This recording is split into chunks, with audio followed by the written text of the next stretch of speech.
And a special thanks to our members who make events like this possible. Thank you, members.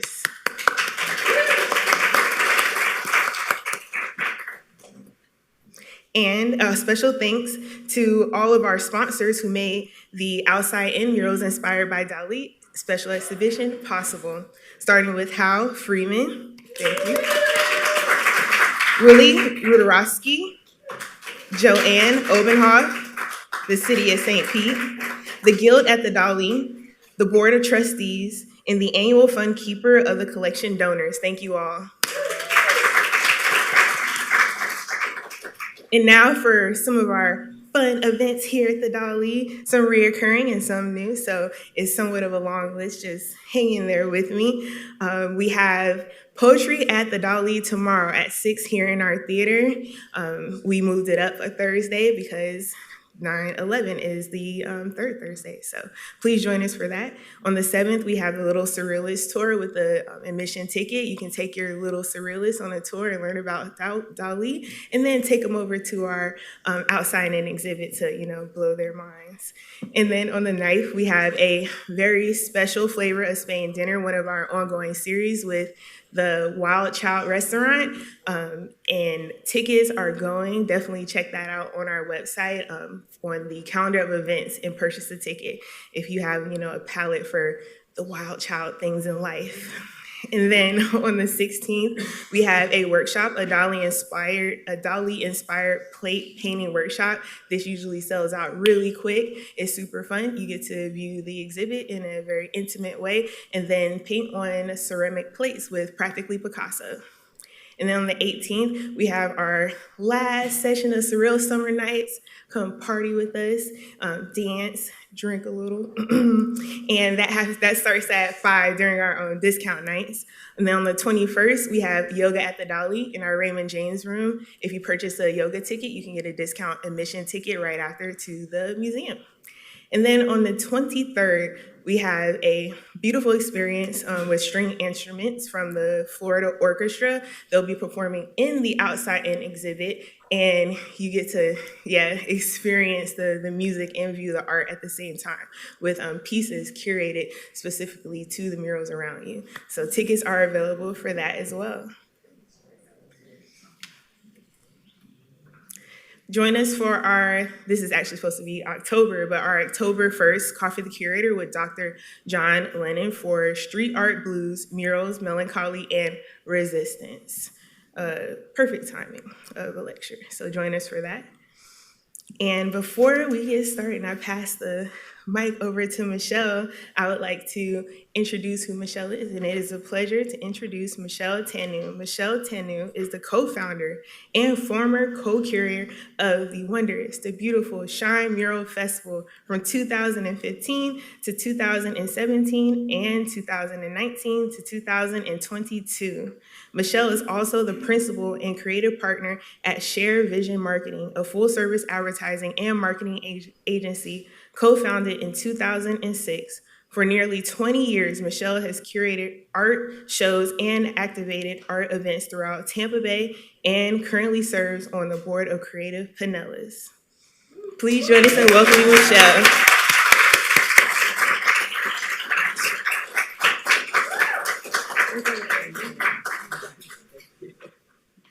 Hi, friends. Hi. So, basically what I'm going to do is for the next hour, I am going to talk to you guys about some of the artists that have come through our streets over the last 10 years, because they are a pretty big deal. And by association alone, the SHINE Mural Festival is a pretty big deal. And so with that, just to baseline us all, the SHINE Mural Festival, we've been doing it now for 10 years. Across that time, we've painted over 180 walls. We've done 35 community murals. We've painted across all seven of the St. Pete Arts Districts. We've brought in artists across 12 states in the US and 21 countries globally. For a town our size, it's exceptional. These are exceptional numbers to really have. And so with that, I want to turn the clock back a little bit and talk about 2015, the first year of SHINE, and go through, again, there's so many artists we could go through, so I had to just kind of cherry pick, as you will here, but hopefully you'll kind of see why SHINE is so special. And so first, we're going to start with Morning Breath. This is Jason Noto and Doug Cunningham. They are the design duo behind Morning Breath Inc. They are at the face of culture for the last 20 years, from skateboards to snowboards to apparel. They are also widely known for their music packaging. They've worked with Kanye West. They've done every Foo Fighters album. They've worked with Slayer. They've even won a Grammy Award for their work for Desert Sessions in 2021, and were nominated again last year for their box set with Nirvana. And if that wasn't enough, Doug Cunningham is also a pioneer of the Northern California Bay Area graffiti scene. Even Basque and Test One have told me previously what an influence he was to them as well. So when Morning Breath said yes to us, it was really a spark for me. It was kind of like, oh man, we really are gonna do this now. And so this was their first wall. In 2015, if you guys remember this was on Central Avenue. And so one of the special things about SHINE is that we actually give our artists creative freedom. So they kind of come here and get the rights to kind of do what they want. What I love about this wall is it really showcases that we weren't scared to get a little weird. And we were gonna get weird on purpose. But one of the things is, right, finding other people to kind of get weird with you. Luckily, and weirdly enough, since we're in the Dalí today, the property owner of this was actually artist Kevin Brady, who has done the melting benches in the garden. He's done the raining taxi that used to be in the gift shop. And it's just, you know, these are really the unsung heroes of year one. These property owners that didn't really have a model for how this is gonna work. Sure, we had murals out in the city, but they didn't really know what to expect, right? No sketch, just having to go in and really trust the process. Unfortunately, though, as you guys continue to see, that St. Pete just keeps changing on us, right? And new things keep going up, and they just built a building in front of it a couple of years later. So right now, if you're on Central Avenue, you can still see this peekaboo of that wall. And I kind of love how, if you notice this pole right in front of it, completely vandalized with stickers, but that peekaboo, just still solid. We would actually have them back in 2019. They wanted to come back to do a special project for us. One of the SHINE founders, Casey Paquet, we had lost in 2018. We used to fondly remember him as really the lift driver to the stars. And so they came back to do this wall on Coney Island. At the time, Coney Island Hot Dogs had been open for 93 years. And this was a real dedication to kind of New York. It even has that steeplechase iconic kind of Coney Island symbol on the left. And again, having that special tribute to Casey in there really made a big difference to us. So it only made sense that in year 10, we would call on Morning Breath just one more time to do the lockup for our 10-year anniversary using their custom illustrations for that 10. Let's keep it going. So next up is 123 Clan. This is a husband and wife duo. They were from France, but by way of Montreal, Quebec, Canada. They're highly regarded. They started their crew back in 1992 in France, and Clore is highly celebrated for being one of the early women in graffiti. She's been quoted as saying that graffiti writing is unisex, because with a spray can, we all have the same power. They would take their graffiti style and match it with a graphic design style to really make an iconic presence across kind of street culture as we know it. So brands from Adidas to Nike to Puma and Reebok have all kind of worked with 123 Clan. They launched their own apparel line much later, so Banditism, and they're widely regarded in the designer toy field as well. This was their wall for 2015, and so you're gonna see their signature kind of style within this. The character designs, some of the iconography, the color palettes that they use, but also in their actual tags, that very hard edge, hard line style is very unique and really ownable to 123 Clan. Here is actually their names. On the left is Cien, and on the right is Clore. When you take a look at that, you can also see just how crisp those lines are. So people ask us all the time, do these walls get vandalized? And the answer is no. But it's also due to some of the quality of work that's in the streets today. I don't know anybody that wants to be the one that bombs over that. So, luckily though, that wall, for different reasons, we kind of lose walls over time. Luckily for us, we were able to bring them back in 2022. This is their last love letter to St. Pete. And please know that they have been ambassadors for St. Pete for many years. I've seen them in Miami and Wynwood Walls, and they're just going around telling everyone, Miami's okay, but like St. Pete's where it's at. My only regret was probably not being able to bring the 1, 2, 3 kids. So these are Cian and Clora's twins. They have been painting alongside them for all these years. I've heard they complain, why can't we just go on a regular vacation? But this is what they were born to do. The photo on the right is actually Cian and his son. This is what they did one day for Father's Day together. And their overall philosophy is a family who sprays together, stays together. Next up is Avoca 1. Avoca 1 from Miami. So this wall is a holy grail wall, right? So when we had this in the lineup, first of all, again, the unsung heroes, the business owners that provided us these walls with no idea what was going to happen. Much love to Furnish Me Vintage. I also want to celebrate probably John Collins from the St. Pete Arts Alliance. I don't know why he would trust us with this. But massive wall, it is what you dream of, and so we weren't going to disappoint. You'll see actually Avoca is very small on the bottom of that photo to kind of get an idea of scale. So there's a few reasons why we definitely wanted to have Avoca here. One of them, of course, being we needed someone that could understand how to handle a task this big, right? That had the talent to be able to do that. But we also, again, there's a lot about our diversification of aesthetics, wanting to make sure that we could show the community a different style. And so we looked to him as a fine artist, bringing that studio style that he's able to project in such a large scale. The other thing about it, and a little bit of a benefit, is that, he was a Florida boy. And so at least we had someone that in 10 days understood, during hurricane season, right, understood rain, heat, and humidity. But the other benefit as well of why we love him is that he's also a mural organizer. So he organized Artosano back in 2014 to 2016, so that he would go back to the Dominican Republic and be able to bring the greatest street artists in the world to these small towns across the Dominican.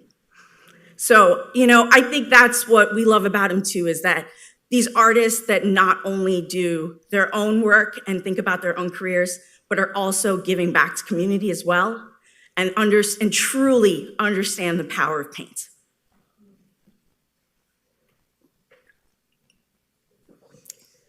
What I love about this photo, so many things. This piece is actually a commentary on social class. It is about kind of the lottery system we are all born into and kind of have to navigate through. What I love about this photo is that when I look at it, it feels like that mural always belonged there. But at the same time, it takes my breath away. The other thing about it as well is that this is across the street from Tropicana Field, if you guys remember what that roof looks like. And Avoca grew up wanting to be a baseball player. And it wasn't until a shoulder injury that he would put down the bat for a brush. And so it just felt really poetic to have him here. Luckily for us, you thought so too. Avoca would travel around the world doing more murals all over, and we would even welcome him back at the University of South Florida, would welcome him back to do some murals on their campus as well. And then there's Ricky Watts. How many of you remember this wall on the 600 block? Of course, of course. How many of you are still mad at me that I covered up this wall? Also, understood. So when we were curating this, right, you've already seen, we had some really big names, really important names. There's other names that were on the roster that were just incredible. But I wanted to find someone that really mirrored the vibrancy of this community. Someone that could really just like put a ribbon around this whole thing and that we could all really get behind. And that's why I called on Ricky and his space rainbows to be able to do that. But we didn't make it easy on him. So it was a 96-foot wall. It was the biggest wall he'd ever painted. It took 504 cans of spray paint. I know it's hard because that's kind of a relative number, right? It's a lot of paint, like a real lot of paint. It was also during, of course, hurricane season. So we had actually Tropical Storm Erica was coming through. We were already in a state of emergency before we started this. So, you know, California weather boys, a little nervous about what was going to happen. And so even that little round circles in the middle is a tribute to kind of Tropical Storm Erica. And then finally, it was a week before his wedding.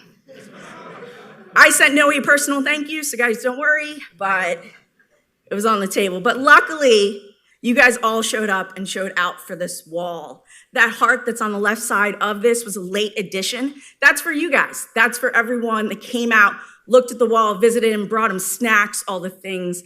Mural artists have always told us that St. Pete is one of those places that they've been where everyone kind of knows what's going on. Everyone really appreciates it, unlike a lot of other places they paint in the country. Other fun fact about this as well is that some of the transitions between some of these space rainbows are actually inspired by MC Escher because of the exhibit here that he went to in 2015. So, but don't worry, I gave you back a wall. I gave you back a wall. In 2021, we were able to do this wall and street mural as the entranceway for the Florida-Rama, and you can still see that today. So, Ricky would go on, do some really amazing projects. He's done the Google offices in California, but his biggest contribution is probably the addition of these two to the Ricky Watts mural team. And I put this in here because I wanted you to know that those boys are still repping for you guys all the way on the other coast. So I'm going to take a small tangent though, and I want to talk again about the concept of paint. And when we talked about the spray paint, right? One of our biggest supporters and sponsors was Pat Jennings, who actually owned the art supply store. Miss Crit actually worked there for several years. I wanted to acknowledge this because this is actually a photo I took in 2010 of Pat, who was already organizing graffiti and kind of mural events here in St. Petersburg, along with local artists like Chris James. In this photo, it's actually the wall of Grand Central stained glass that was owned by Bradley Erickson. And on the right-hand side of this wall, it's actually New York street artist Howen Nazem. In the game of street art, they are A-listers. They rival anyone that we've had on the SHINE roster. And I just want to acknowledge that, things like this have been going on in our city, and, these are the shoulders that we stand on. We have lost Pat and Brad in recent years, but it's now our duty not just to remember, but to pass that energy on. They are the reasons we call this an art town. And so we were fortunate enough that 12 years later, I was able to give that exact same wall to Ashley Quintero during SHINE. But let's get back to it. So after 2015, we proved the model. A lot of people enjoyed it, really liked it. It was time for us to probably go more international now, bring in some new artists. And so with that, I'm gonna start with Dasik Fernandez from Chile. So this is a photo I actually took of Dasik in Miami in 2015. I was fortunate enough in those first early years to really only bring artists here that I'd seen their work in real life. Because I know AI is tricking all of us now, but you couldn't trust Instagram back then either. And so I loved kind of his mantra, we should see each other as rainbows. And so with that, here was his wall in 2016 on Central Avenue. Again, much love to First Team by Rogers. I think we painted 6 murals on their walls over the years, and they've been a great partner for us. But we love this wall, and I'm gonna let Dasik tell you a little bit more.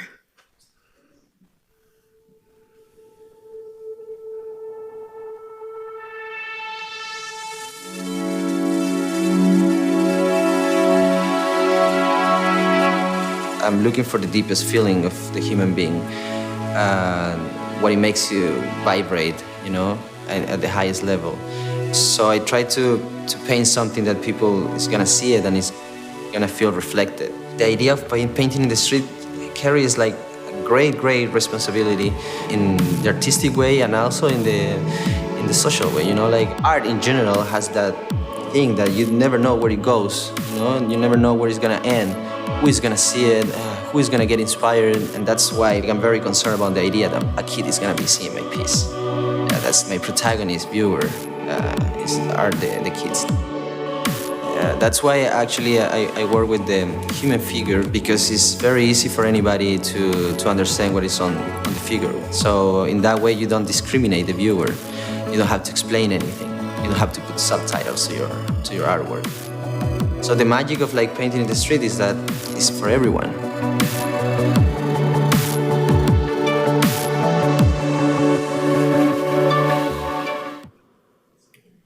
So when people ask us about kind of giving our artists creative freedom, it's also a responsibility that we pass on to our artists, because they just understand what's being asked of them. And they realize that it is their responsibility to make something that matters. And so that's why we feel really confident in our efforts to give our artists that type of a creative expression. The other great thing about this is that right after he left St. Pete, he went over to Miami and painted at the Miami Dolphins Stadium. And so a week after leaving St. Pete, he was actually in the New York Times featured for his work. So not bad, right? Next, Jade Rivera. So Jade is from Peru and known especially for almost the surrealist work that he has on Central. I'm gonna let you hear a little bit from him. Hay una conexión con la gente, más allá de que sea bonito o que esté bien pintado, ¿no? Entiendo de que pintar en la calle es algo que es importante, pero también hay que ser muy cuidadoso. Yo planteo las preguntas, pero no doy las respuestas.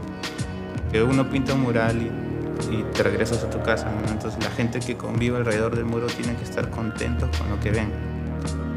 Me gustó mucho el resultado. Por otro lado, tuve la reacción de una persona que mirando el muro se puso a llorar a mi lado, ¿no? Porque le recordaba ciertas cosas o la enfermedad de un conocido. Esas reacciones a mí me llenan muchísimo y siento que estoy logrando algo con los muros que pinto, ¿no? Es todo como una ramificación de cosas que son importantes para mejorar como persona, ¿no?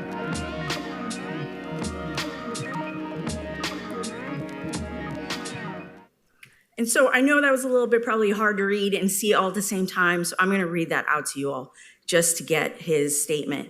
There's a connection with the people. More than it being beautiful or well painted, I understand that to be painting in the street is something that is important, but also to be handled very carefully. I plant questions, but I don't give answers.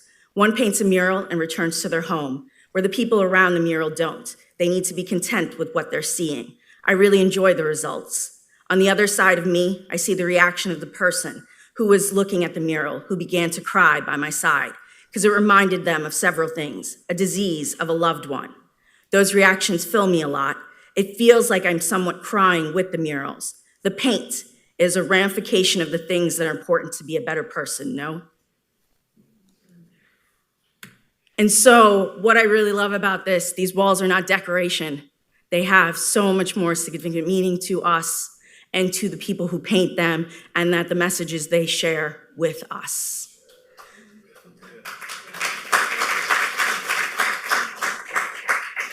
Much love again to those early business owners. Buster's Antiques has kept this wall protected and safe for many years. I believe that building now has changed kind of hands over time, but still, this is probably one of the longest standing murals in the city. And Jade, of course, no surprise, right? He understands what's being asked of him. And so he's actually in his own hometown of Lima, Peru, opened up a museum as well as an experimental lab space where he teaches other people how to paint murals. Next up, Pantonio from Portugal. So this is always a fan favorite. Pantonio is known for taking kind of these natural elements and integrating them with the urban landscape. And so This wall for 2016 on the Imagine Museum, this is also another Holy Grail wall for us, right? When this came in, a beautiful white wall, very little obstructions, right? We knew that we'd have to really find someone that can make a difference here, and Pantonio really rose to that occasion. This beautiful swarm of fish on here and the color palette that is inspired by the black rock and waves of the Azore Islands where he's from. He actually has one of the most organic styles I've really ever seen. It really just kind of flows through him. My type A personality, I'm looking at you, Tess, can't really understand this level of freedom. And so it was really amazing to kind of see it in action, because this is what happens when you trust the process. You get rewarded in these kind of ways. And so one of the other things, though, I remember that Pantonio worked into the wee hours to try to finish this up before his flight in the morning. And when he did, I remember he went up to my husband, Pale Horse, Chris Parks, and told him, the only reason I'm here is because the way you wrote that email. That's commonly referred to as Chris Parks magic.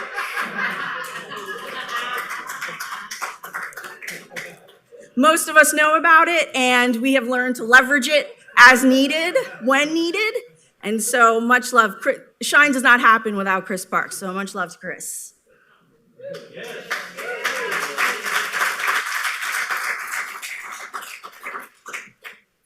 So, right, we've kind of proved that we could go international. We're kind of hitting South America and Europe, but we also know that there's a lot of important new talent out there. And we're looking for kind of those fresh voices to really inject into our outdoor museum. And so with that, I'm going to start with Keratos. Born in Belgium, living in Hong Kong at the time, studied biochemistry and game design, but dropped it all to become a mural artist. This was her wall for 2016. It uses her iconic portraiture work in it, and it's also got the inspiration of Jack Kerouac, who was a resident here in St. Petersburg, as a tribute to kind of that journey of self-discovery from his novel of On the Road. This is actually the first photo and the first time I ever saw Keratos. I took this in Miami. She was painting a mural here, and the concept for this mural is about the shared experience of immigration and the bright futures that we're looking towards. I'm gonna have her tell you a little bit more. There was just moments in my life that I realized that all the stuff that people say it's impossible, that it is possible. Things that you want, if you just put enough effort in it, it might just happen. I try to put a message of things that I'm going through. That's why for me, doing female portraits is just more natural for me to do. Before I was so into the digital world, so like if I would spend my time all non-stop behind a computer, and not like just the thing that I create would just be digital, it's not tangible. So like just then to switch to like just making a mural every night by myself, it's like I have the adrenaline of actually being outside, and then also that I can see, physically feel, and see that I created something.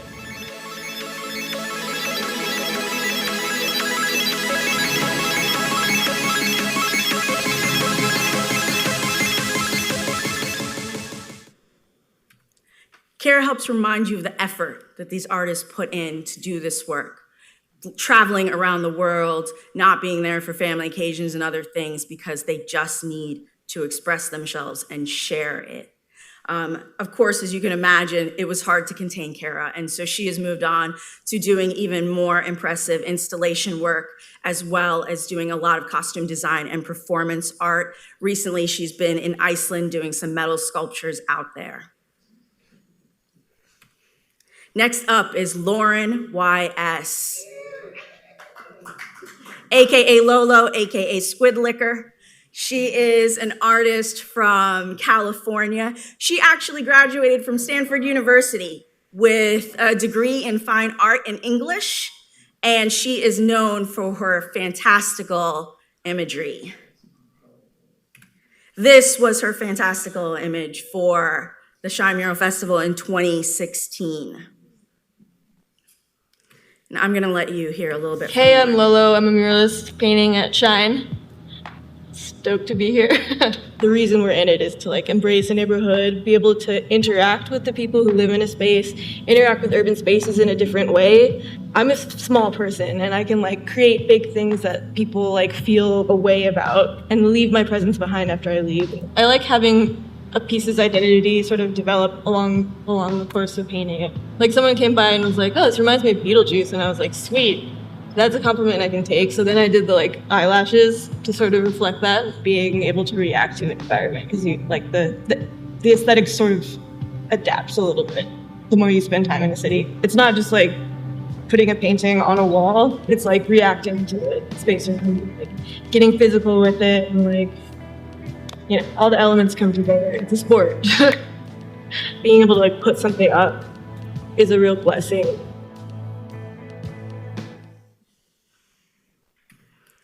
I've actually never heard anyone call it a sport, and I thought it was pretty fantastic. I think an artist like Lauren also understands that they are only competing with themselves, and they're in it for the love of the game. They are one of the fastest artists I've ever seen, and I remember picking them up after kind of a 12, 14-hour workday and saying, "Hey, you've got tons of time. You don't need to be putting in that many hours," to which they responded, "There's nothing else I would rather be doing." Lauren is also one of the most prolific mural artists I have ever seen. These are some of her most recent walls. You can find her really, when we talk about you can find them around the world, you can find Lauren around the world. Next up is Reginald O'Neill from Miami. So Reggie actually came to us first in 2017 with his mentor, Axel Void.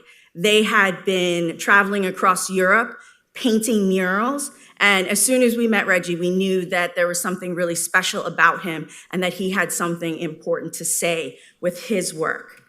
We were lucky enough to be able to bring him back as part of a residency with the Void Projects in 2022, and much love to artist David McCulley as well for allowing this to happen.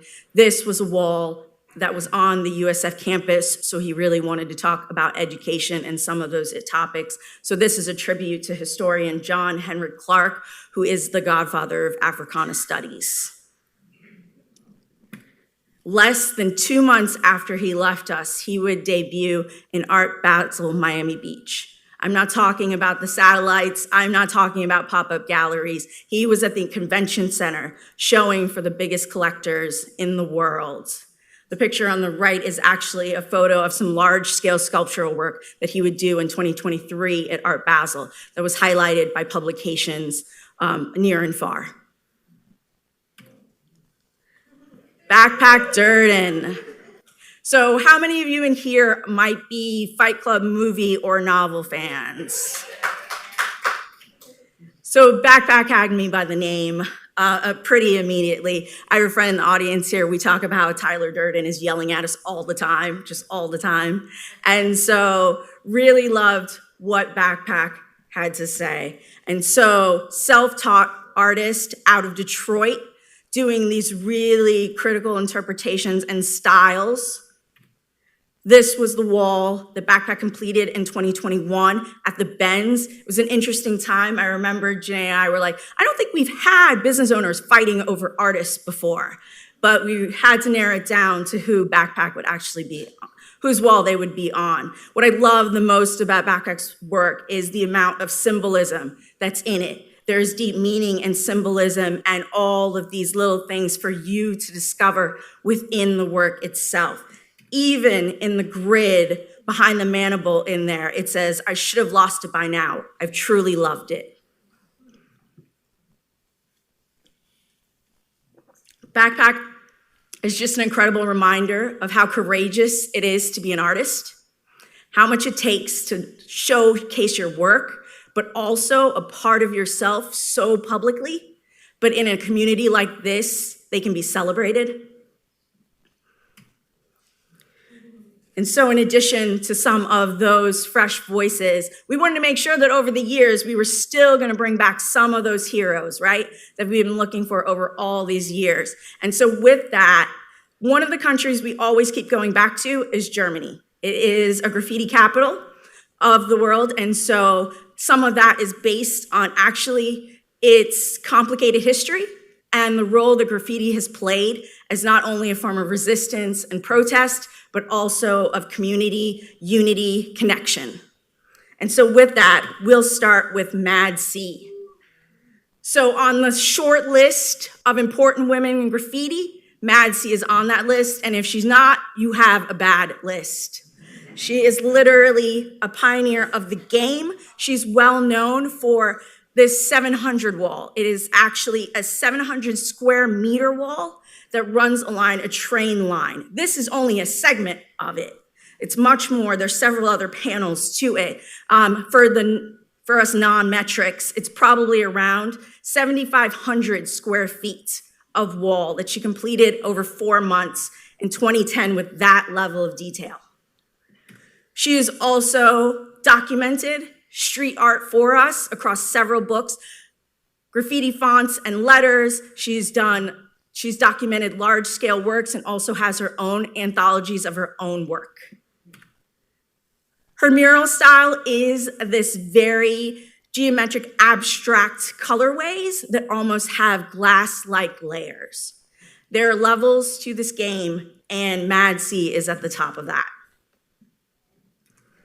Next up is Case McClain. And so you guys might be familiar with this wall that is on Central Avenue. Case is highly regarded. He is the founder of the McClain crew in Germany, and he's highly regarded for his hyper-realistic work. This is actually a portrait of his wife on the left in Denmark, and another mural here in Tahiti, but he's also seen around the world. But what he's most widely known for are hands. And so if you talk to any artist that works in kind of the human figure, they'll tell you the hardest thing to draw is feet or hands, right? Well, Case took that on pretty heavily, and I think he's done a pretty good job of it. Case is also such a big deal that his crew has their own spray can cap. So those of you who are unfamiliar, when you have a can of spray paint, you can use different caps in order to create different lines. Montana Cans actually worked with his crew to engineer a cap specifically for their fine line work. So you can understand what a big deal it was to have him here in St. Petersburg in 2021. We tried to get him here through, before the pandemic, after the pandemic, and we finally were able to get him through the country in 2021. This mural is on Central Avenue, but you can also see it from Casita Taqueria if you're ever there. And it's actually an artist interpretation of a scene from the movie Akira, which is highly regarded as one of the greatest animes of all time. It is his interpretation of really kind of the chaos and confusion that they felt and a lot of people were feeling throughout COVID. The actual model for that doctor in the scene is renowned Japanese artist 2-1. Next up, James Ballou. So, this is Catherine Howd, and if you guys are unfamiliar, Catherine Howd has been leading hospitality for SHINE since day one.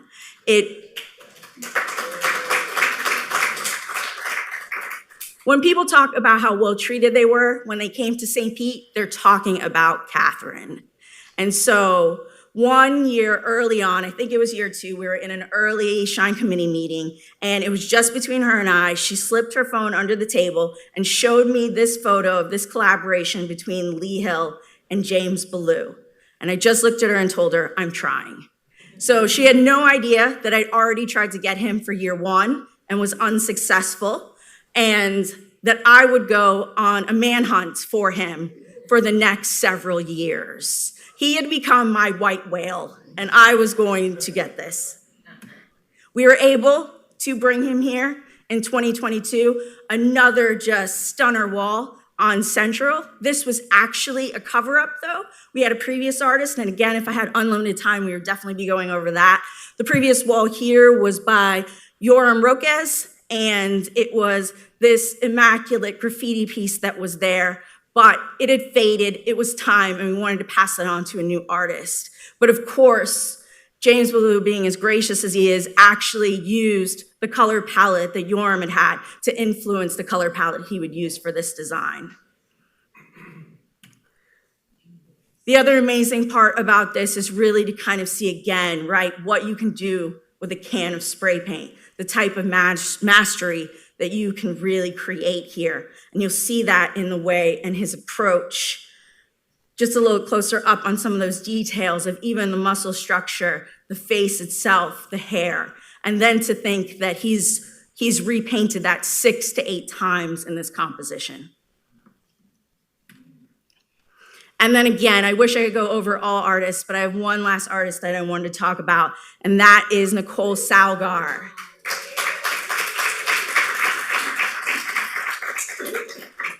She's a Cuban-American artist from Miami, and we were lucky enough to have her in 2021.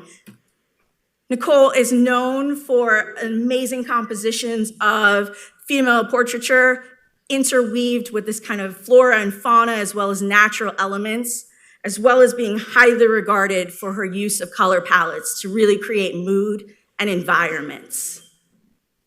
Again, really excited to be able to welcome her in 2021 here to St. Pete. And we have a great story that, when she was coming through, she was driving up from Miami, so she already had transportation. She's got her equipment, all her supplies are in place. But she would be coming out and she needed to project. And her wall was in kind of the Warehouse Arts District where the lights aren't always so great out there at night.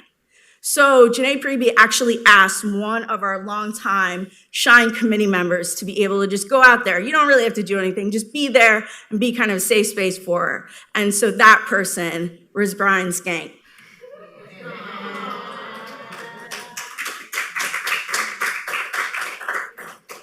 Three and a half years later, they are still together, and Nicole has relocated to St. Petersburg and become a critical component of our local art scene here. You can see her work upstairs as well. Not only do I really love these people, but what they remind me of is that that's really what SHINE is. It's a love story. And it's not just about a love story between art and community. It's a love story about authenticity. It's about creative expression. It is about openness. It is about connection. And that's all the things that really make St. Pete special, right? And how you guys, so my husband has a saying that he loves to say where he says, you can really judge a tree by its fruit. And I really think that these are the fruits of our labor.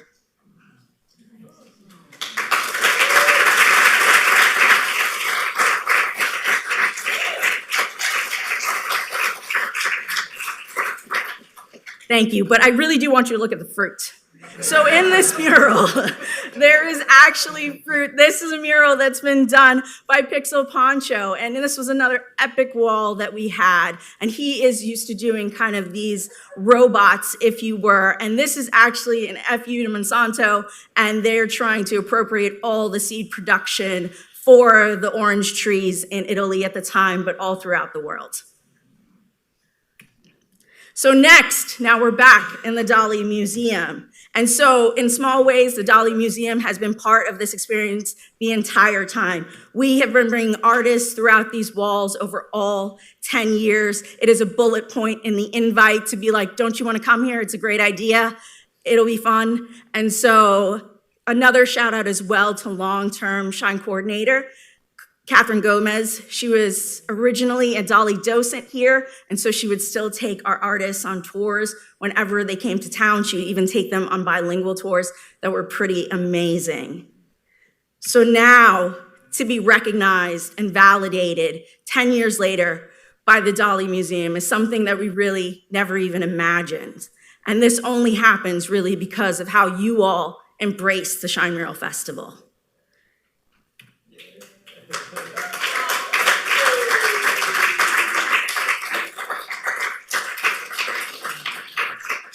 But also because of the love, passion, and tenacity of curator Allison McCarthy.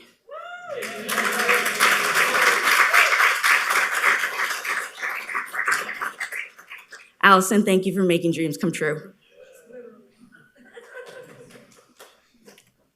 So I'm gonna leave you with a few last things. Number one, I need you to tell all your friends about this exhibit. So the walls come down on October 26th and then they're gone forever. This is not like the Van Gogh exhibit that tours from town to town. This is St. Pete history. And I need to make sure that everyone around here really gets to see what's happening upstairs. When you exit through the gift shop, I would also like you to buy a Chad Mize I Am Drugged sticker pack and puzzle. I've been told his mother would really like it. Next, if you haven't, this art form itself is impermanent, right, by nature. Please don't take the walls for granted. If you are interested in learning more, hearing more stories, please let my friends Janae and Miss Crate take you on a mural tour around town. You can book your tickets at star-trolley.com.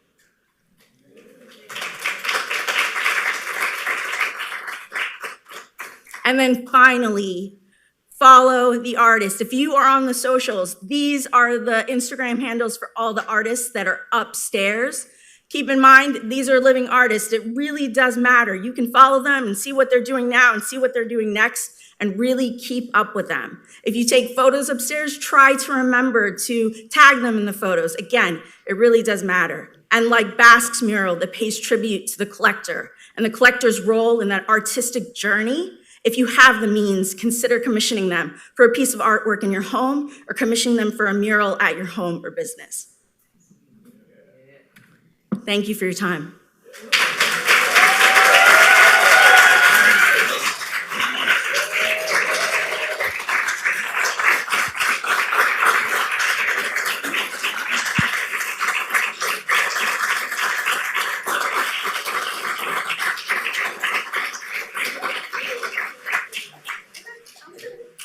We have some microphones here if you want to ask questions so that the people who are joining us via live stream can hear you. Just raise your hand and Joy and I will bring the mics around.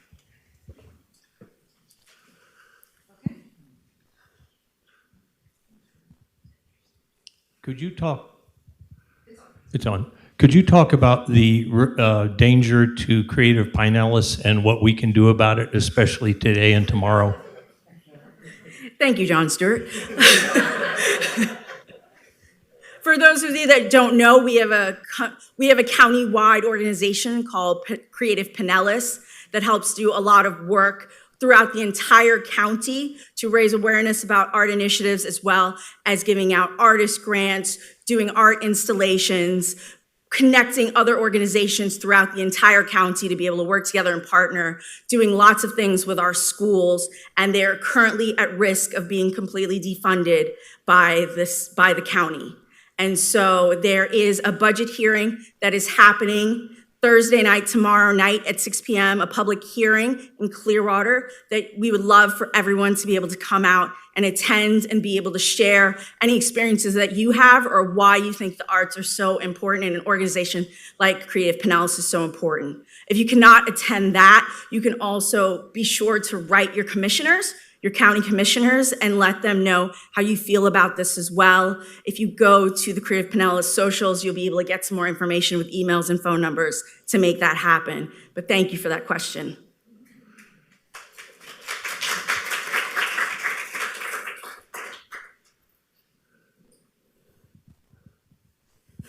In a similar vein, what can you tell us about the state and they're attempting to have certain murals removed, I read? Yes, so part of, and I don't know if I'm the best one to be telling you about this, but let's just go with this.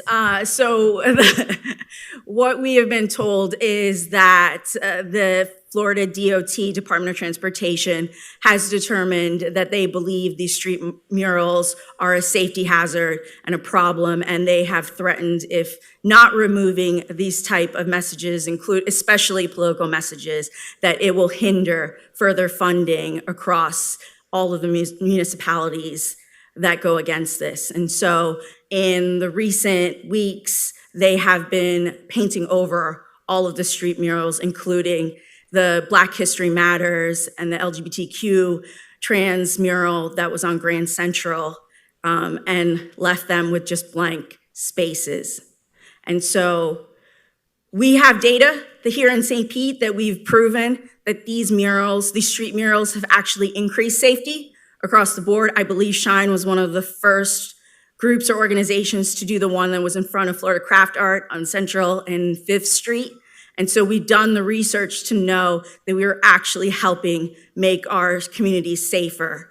But it's just really kind of part of the resistance that we're facing these days.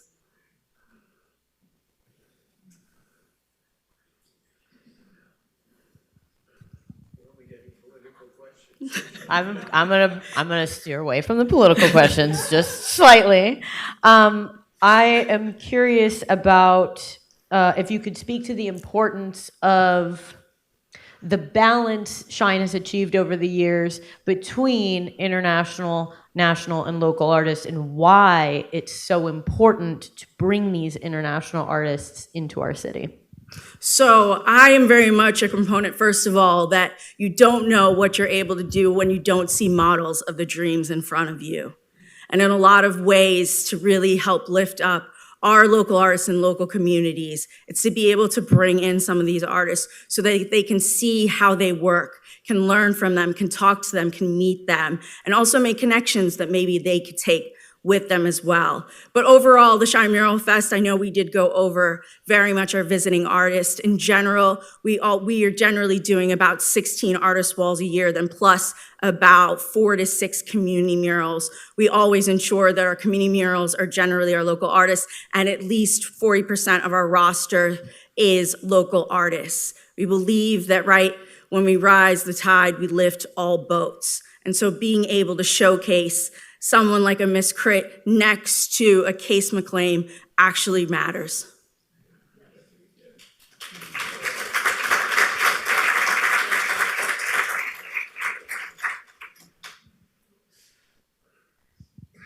Hi. Hi. I have a follow-up question on Miss Crit's question. Is there any indication that having the international artists here and the connections they've made with local artists have gotten jobs for local artists in other countries? So I don't know if I have an exact example of that, but I also do know of just the connections that what SHINE has done to help validate the art form, really overall in St. Pete. I think for a lot of people, even though we did have a mural scene here, a lot of people still felt it was vandalism in the alleys, even thinking of the 600 block in a different way back then. And so I think what SHINE really allowed us to see is that it truly is an art form. And I think it helped allow people to even have full-time careers as muralists. I know someone like Chad Mize would talk about what SHINE has done for his career and such. And so while I might not have exact examples of those connections now, I know personally I have kept some of those relationships. And when I get to travel and see them out painting, it's a really kind of exciting thing. Here's that. I think in a similar vein, I'm wondering how much effort there is at nurturing young talent, like maybe having a family day and let younger kids come out and they all paint one wall or just something like that. Yeah, and that's definitely the intention of all the community murals that we have, right? We do a lot of them actually with organizations like the Boys and Girls Club and different things like that. I know Elisa Marie has done a lot of murals where she actually has kind of a system where she actually allows people to come help paint with her, and so that everyone is kind of part of it and feels like they've kind of really contributed to those. And so those are normally what we call community murals, and we didn't go over those today so much, but it's definitely a core component of what we do during the SHINE Festival in those 10 days.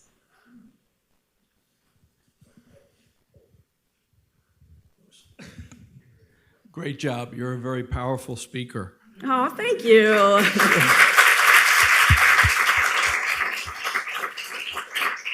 Where do you see SHINE 5 years from now, 10 years from now, 15 years from now?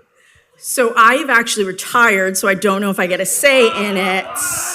Yes.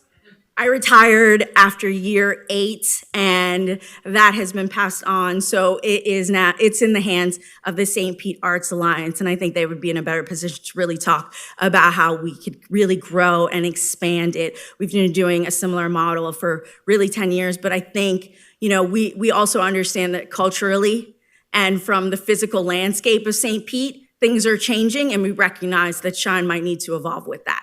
What would you do if you were in it? Man, you're setting me up. You're setting me up. It's a setup. I think that it would be imperative for us to make sure that they make room for us, especially downtown, as that entire kind of, view line is really changing itself. And I'd love to see like a model like Philadelphia, which is truly what all the rest of us strive to be as the model of the Philadelphia Mural Program, is to be able to have dedicated walls that could be dedicated to these type of projects, and it actually then becomes true public art. To be defined as public art, I believe it needs to be able to be existed and maintained for about 25 years, and to potentially have some really, solid things that we can always rely that art will always stay in downtown. You can't push us out.